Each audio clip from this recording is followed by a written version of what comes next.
បងដងទ្រង់អូនញ័រភ័យរុនគិតស្មារតី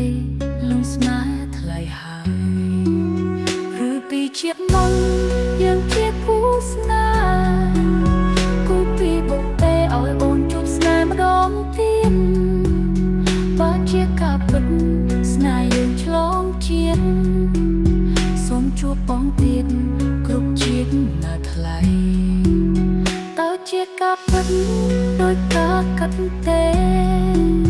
អូនទុកឥតលហើយខ្លាចបងមានគេចោលស្រីដឹងចិត្តអូនទេថាអូនស្នេហ៍ថ្លៃ